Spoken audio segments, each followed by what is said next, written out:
Assalamualaikum warahmatullahi wabarakatuh. Kembali lagi di mata kuliah statistika bersama saya Melira Harisnasution. Topik kita kali ini terkait dengan pengumpulan, pengolahan, dan penyajian data. Nah, adapun tujuan pembelajaran kita adalah yang pertama, adik-adik dapat melakukan pengumpulan data, kemudian pengolahan data, dan tentu saja penyajian data secara tepat, di mana adik-adik diharapkan mampu memahami, menjelaskan kembali jenis data, kemudian pengumpulan data, pengolahan data, dan penyajian data.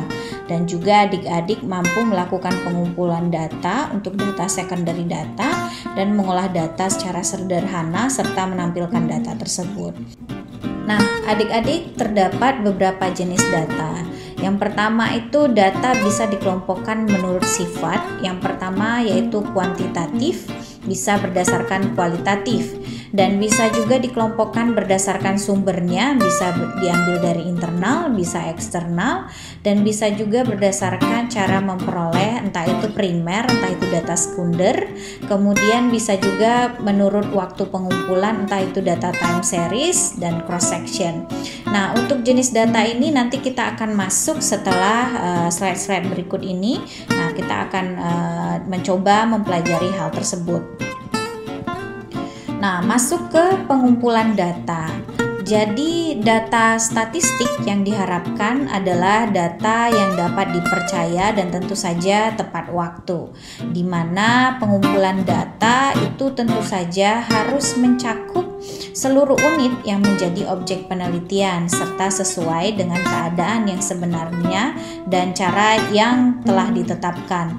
Oleh karena itu, ini adalah hal yang penting dalam proses pengumpulan data. Nah, untuk itu yang harus diperhatikan juga adalah pentingnya untuk diketahui tujuan penggunaan data.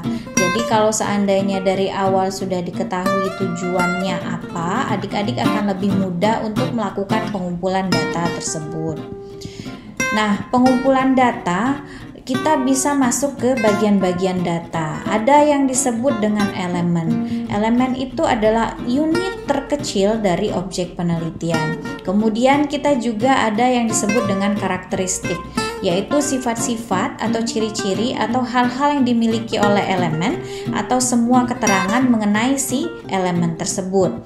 Nah, kemudian ada lagi yang namanya variabel atau peubah, di mana variabel atau peubah ini dianggap sebagai sesuatu yang nilainya dapat berubah. Nah, nilai karakteristik suatu elemen merupakan nilai dari variabel. Dan kemudian secara garis besar nanti kita bertemu lagi dengan yang namanya populasi, di mana populasi itu diartikan sebagai kumpulan dari seluruh elemen sejenis, tetapi dapat dibedakan satu sama lain karena karakteristiknya. Dan yang terakhir kita bertemu dengan yang namanya sampel, yaitu bagian dari populasi. Dan populasi dan sampel sudah sempat kita bahas di minggu lalu. Nah, adapun metode pengumpulan data itu dapat dilakukan dengan dua hal. Yang pertama, melalui sensus. Jadi, dilakukan pengumpulan data di mana seluruh elemen populasi diselidiki satu persatu. Jadi, kalau ada orang di dalam kampus ini misalnya 500, berarti ke 500-nya didatangi gitu ya, dikumpulkan datanya. Nah, data yang diperoleh dari hasil sensus disebut dengan data sebenarnya atau sering disebut dengan parameter. Nah, kemudian ada lagi metode pengumpulan data yaitu sampling. Jadi dia melakukan pengumpulan data di mana yang diselidiki adalah elemen sampel dari suatu populasi. Nah, misalnya kalau sensus tadi disebutkan bahwa ada misalnya 500 orang di kampus Politeknik Universitas Indonesia ini. Kemudian semua mahasiswa atau orang-orang yang ada di gedung Politeknik Universitas Indonesia ini diteliti dan didatangi, dikumpulkan datanya, itu dinamakan sensus. Tapi kalau seandainya sudah ada 500 orang misalnya di gedung Politeknik Universitas Indonesia ini, kemudian dilakukan sampling. Samplingnya misalnya dikhususkan untuk hanya mahasiswa PKA saja, atau hanya khusus untuk mahasiswa mahasiswa PSAH saja, atau mahasiswa dikhususkan untuk mahasiswa MPI saja, atau dikhususkan untuk mahasiswa AP saja. Jadi tidak semuanya lagi, tapi ada pengambilan beberapa sampel tergantung dengan kebutuhan data.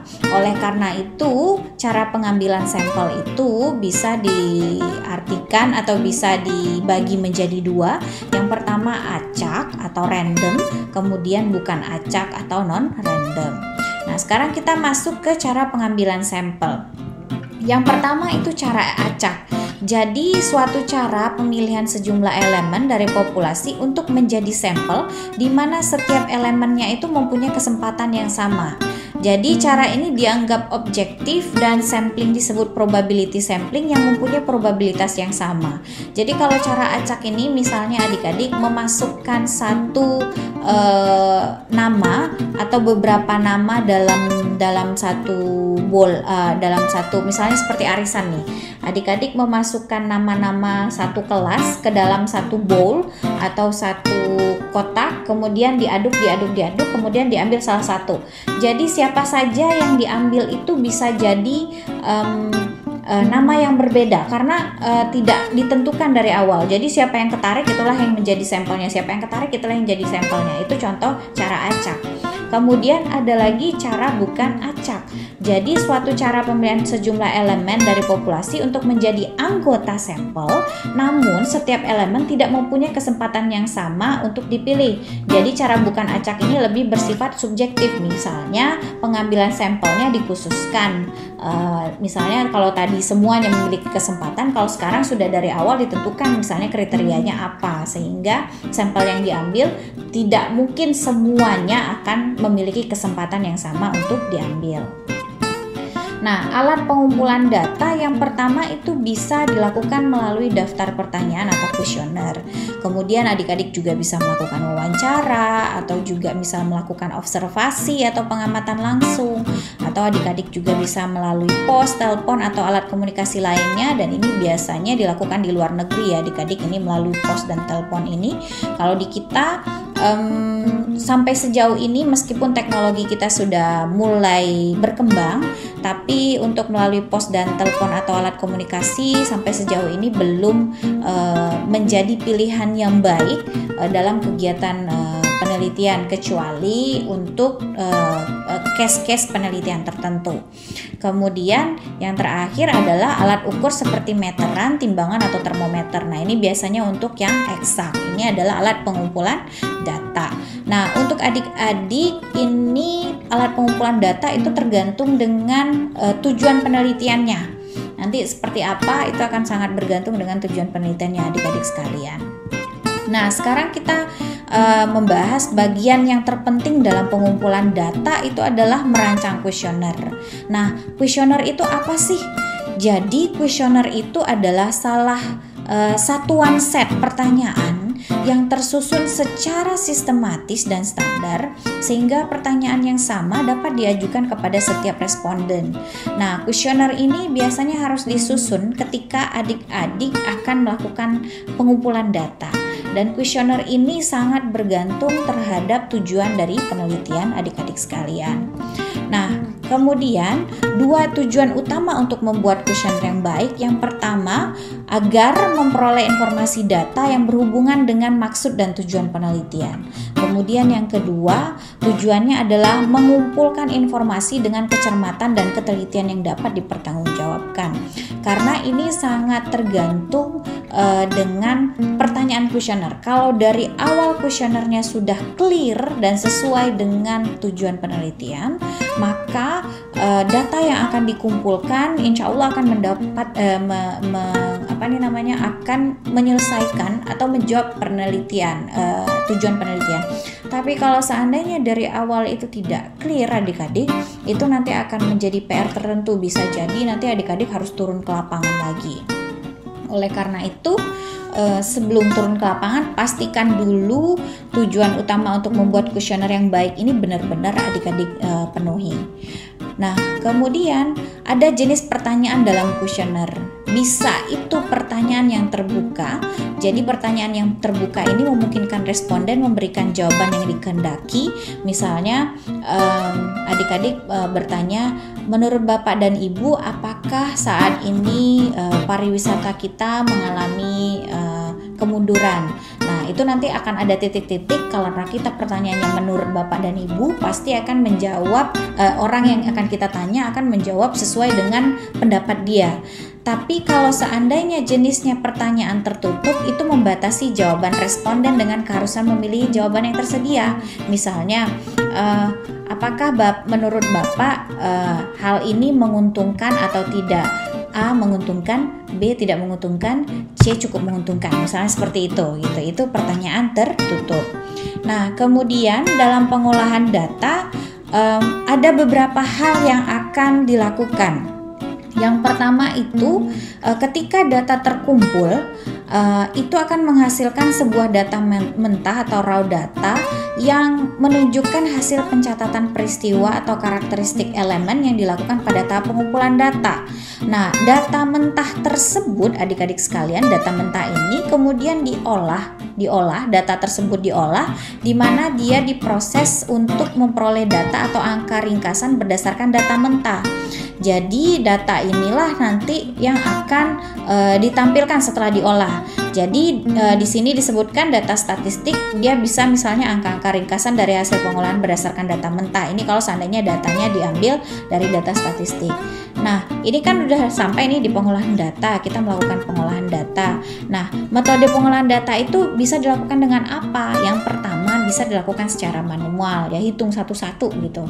Nah, bisa juga melakukan elektronik, misalnya dengan bantuan entah itu SPSS, eViews, entah itu bisa juga melakukan Excel, menggunakan Excel supaya grafiknya oke, supaya tampilannya bagus, datanya bisa terlihat dengan bagus gitu ya. Nah, sekarang kita masuk ke penyajian data. Jadi tadi disebutkan data yang sudah terkumpul itu kita menghasilkan yang namanya data mentah atau raw datanya. Nah, kemudian dilakukan pengolahan data. Nah, setelah diolah data tidak mungkin dong data yang diolah tersebut ditampilkan begitu saja. Nah, tentu saja harus disajikan secara baik dan tujuannya adalah supaya orang yang membaca bisa menyimpulkan dari data tersebut. Nah, selain berupa angka-angka ringkasan, penyajian data itu dapat berupa entah itu tabel, entah itu grafik. Nah, tujuannya apa? Tentu saja untuk mempermudah dalam memahami dan mengerti data yang disajikan. Nah, penyajian data itu bisa dalam bentuk tabel. Jadi dia merupakan kumpulan angka yang disusun menurut kategori-kategori sehingga memudahkan untuk pembuatan analisis data. Nah, bisa dalam bentuk grafik, yaitu gambar-gambar yang menunjukkan secara visual data berupa angka, biasanya berasal dari tabel yang telah dibuat. Nah, penyajian data itu, tabel dan grafik bisa dipergunakan untuk menyajikan data, entah itu data cross section, entah itu data time series atau data berkala. Nah, kita coba masuk ke satu persatu. Nah, ini penyajian data cross section. Apa sih data cross section? Misalnya ini, data yang terdiri dari satu objek, namun dia memerlukan sub-objek lainnya yang berkaitan atau yang berada di dalam objek induk tersebut pada suatu waktu, entah itu satu waktu saja, tidak seperti data time series yang terdiri dari beberapa waktu. Misalnya data penjualan perusahaan pada bulan Januari 2014 yang terdiri dari penjualan bersih dan penjualan kotor pada bulan Januari 2014 tersebut. Nah, ini saya contohkan penyajian datanya kalau data cross section.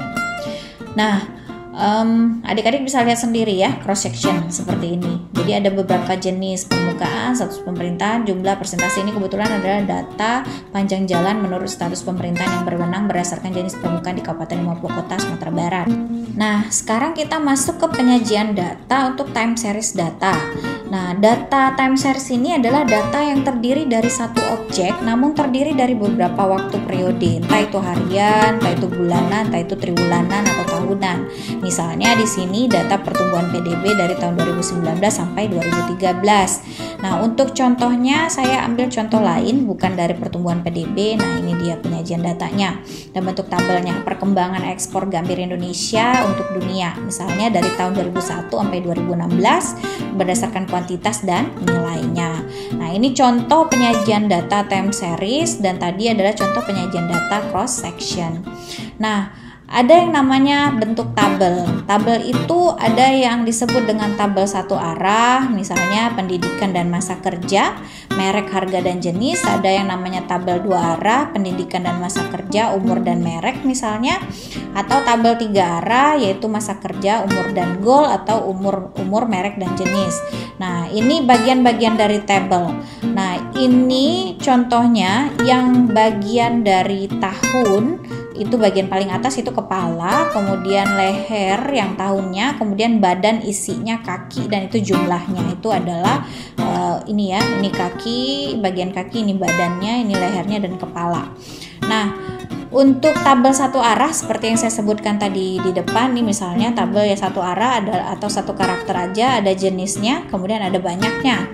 Kemudian ini tabel dua arah, ada jurusannya, ada semesternya, ada lagi jumlahnya.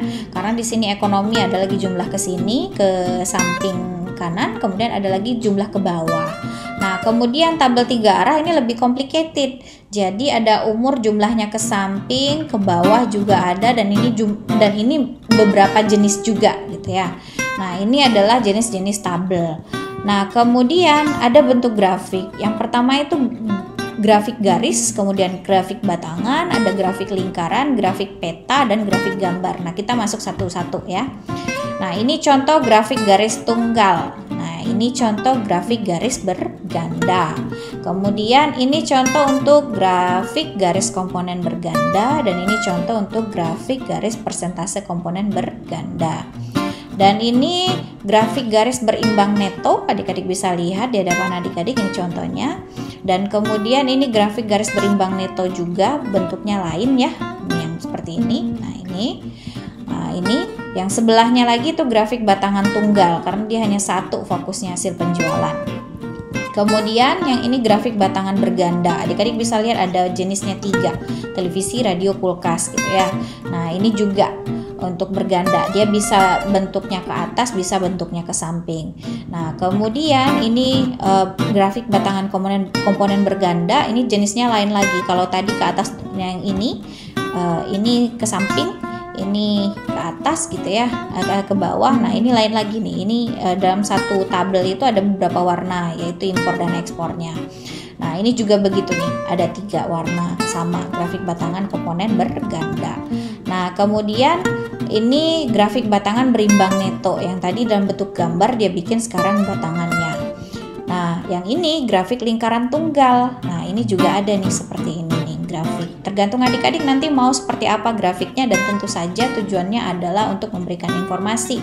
Jangan memilih grafik yang tidak akan memberikan informasi. Nah, ini grafik peta. Nah, ini grafik peta, kemudian ini grafik gambar contohnya ya. Nah, sekian saja untuk pertemuan kali ini. Nah, ini daftar pustakanya. Atas perhatian adik-adik saya ucapkan terima kasih. Selamat siang atau selamat pagi atau selamat malam, tergantung adik-adik buka videonya kapan. Assalamualaikum warahmatullahi wabarakatuh.